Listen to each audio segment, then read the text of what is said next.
the day. I thought we'd do two, let's call it the health superstars of the day. CSL and Cochlear have both reported today. CSL shares on the rise, touching a 9-month high after reporting net profit after tax $2.61 billion US. Chief executive says efficiencies have helped mitigate the impact of inflation and currency headwinds. Dr. McKenzie says efficiencies in plasma collection will support the medium-term recovery of CSL's Bearings gross margin. It's guiding for revenue growth of between 9 and 11%. Cochlear, our other great homegrown healthcare global giant, shareholders will see a boost in dividends from Cochlear. 4% lift in full-year profit, driven in part by more surgeries taking place in the aftermath of COVID. Stripping out currency swings, profit up 7%. Payout $1.75 a share, 21% up on the previous year.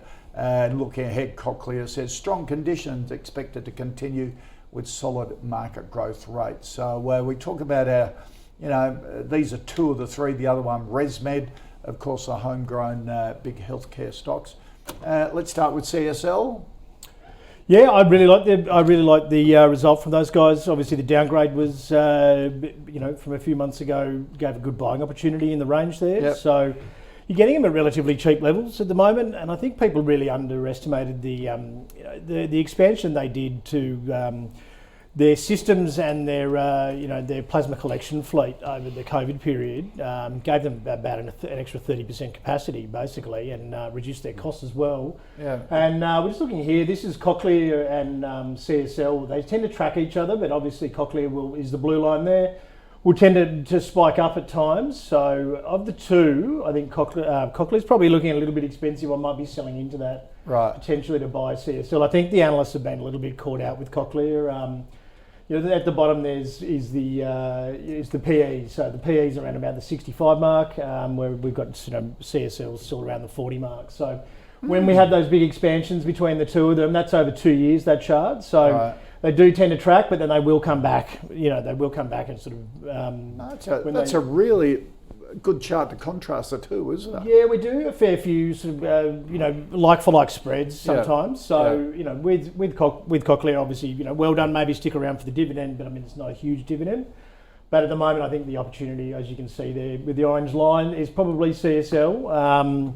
And I think forward growth as well with CSL is a lot higher. I think it's more like the sort of 16 to 18% mark, where I think it's between the 7 to 12% for Cochlear. Right. So they CSL's more probably justifying a higher PE, whereas Cochlear maybe not. So but the analysts were really dour on Cochlear. I think the analyst consensus was 10% lower, but prior to this, and you just don't bet against a quality company, I think. So I think that 7 or 8... They were all shocked by the downgrade, and everyone going, they traditionally over-promise, over-deliver rather, and under-promise.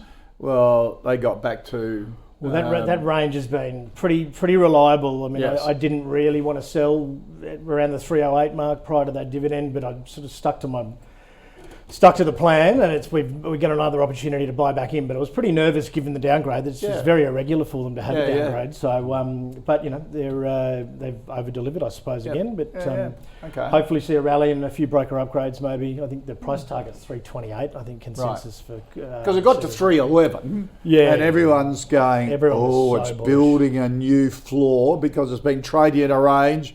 So it's got to take off from 311, then the flaming downgrade comes in.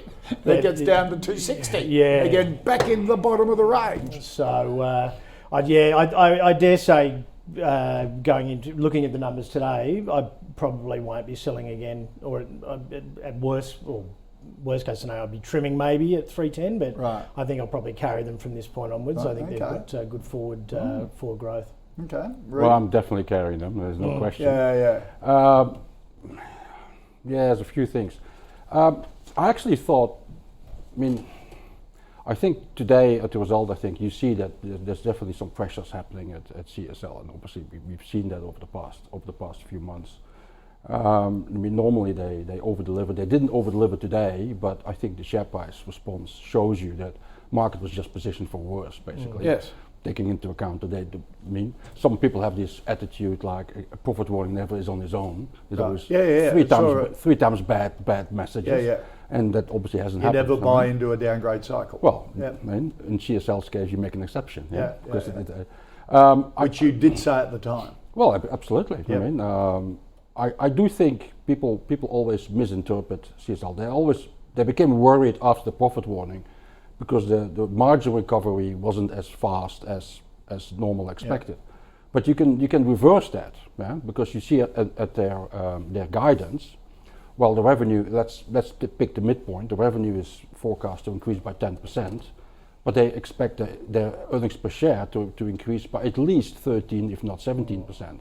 So that, of course, is them indicating we will increase our margins.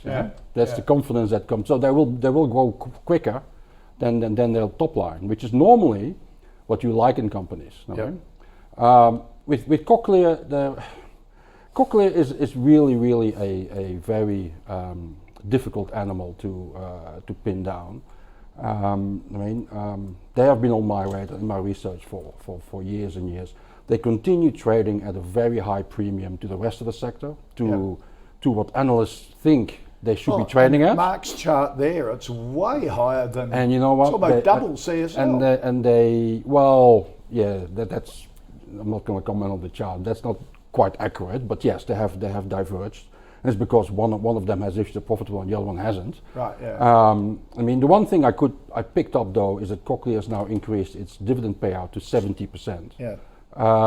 That's not necessarily a good thing, because that might indicate that they are investing less in future growth, essentially. So I'll have to have a look into that myself, because the likes of ResMed and CSL, they usually pay out half, 50%. Right. Very nice. The rest leaves you. Having said so, one thing I also picked up is that CSL is now only investing 800 million. That is well below $1 billion. So that again tells you there is some pressure in that business. Right. But I think ultimately, it's double-digit returns, double-digit forecasts. How unhappy can you be with that? Yeah. And what, it's up $9 today. It's 270, still well below that. Absolutely. 300, 311. Absolutely. The only problem is, like, it's the biggest weighting in my little super fund. So yes. Buying opportunity. No, you already have really overweight it. You already have it. Yes. At around these levels or a bit below. So would you be, if the weighting's right, if you're underweight CSL, would you be buying at these levels? I think CSL is typically that company that you just make that a reasonable, if not a large portion in your portfolio, because that's one of the ones you can put in the bottom drawer, particularly when you start at these levels, and just have a 3 to 5 year view. You know what I mean? Their pipeline still has a lot of products that will come out. You know what I mean? Same with Cochlear. Would you sell Cochlear? No, Cochlear I would actually wait until it actually pulls down at some point. Right. Because again, it's always at a premium. You just have to decide, like, when is the premium slim enough to give you a little bit more of a margin of safety, essentially. But it will always trade at a premium, so you have to take into account it will always look expensive. Right? But if you're in it, would you stay in it? Oh yeah, then I would, because then I am used to the premium. Right. And then I would just, because there's nothing, as today, again, in this result, there's nothing that will prevent them from keep on growing. Not at this point in time. So there's no reason to doubt anything else than the valuation. Okay. All right. So a hold and a buy for you, and a sell on Cochlear and a buy switching on to CSL. CSL. Yep.